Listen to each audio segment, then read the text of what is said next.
Okay, guys, now we're about to find out the true meaning of Christmas. The last video, we went into the true meaning of Halloween, but we have to be mindful of these things that we celebrate and the origins that they come from. So let's dive into the video, and don't forget to like and subscribe, and I will catch you on the next one. All right, let's get into it.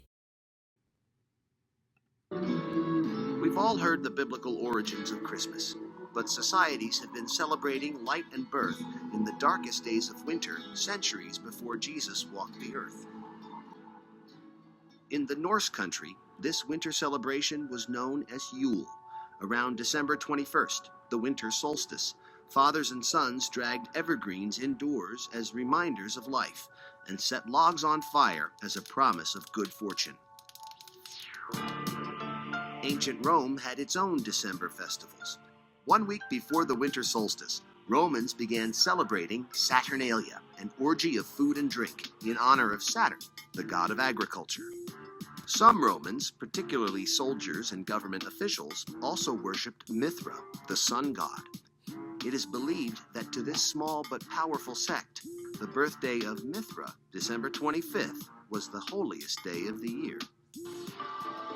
By the 1st century AD, pagan traditions were being challenged as Christianity took hold throughout the empire.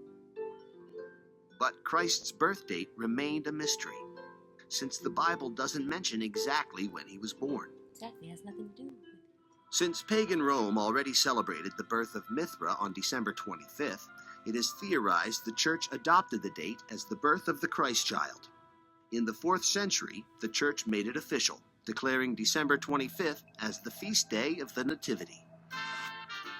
The church knew it could not outlaw the pagan traditions of Christmas, so it came to accept them. The evergreens traditionally brought indoors were decorated with apples, symbolizing the Garden of Eden. These apples would eventually become Christmas ornaments.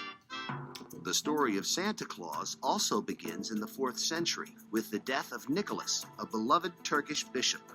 The anniversary of his death became known as St. Nicholas Day.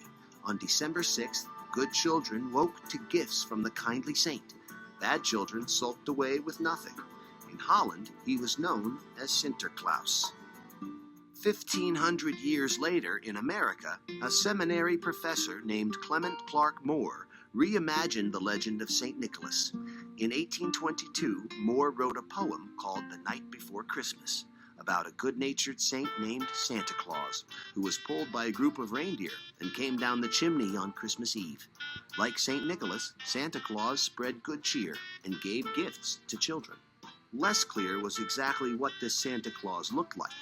Then in 1863, Thomas Nast, a cartoonist for Harper's Weekly, settled the matter once and for all with his version of the Christmas saint. Nast's Santa was rotund and jolly, with a full white beard and a sack full of toys. An American icon was born. So now that you know the truth, are you going to still celebrate? Guys, do your research. I recommend that you even continue to do even more research, dig even deeper. There's so much more to it. But let me know, are you still going to celebrate? Let me know in the comments. Don't forget to like and subscribe and check out more, because we're going to dig more and more deeper into these holidays. All right, I'll see you guys soon.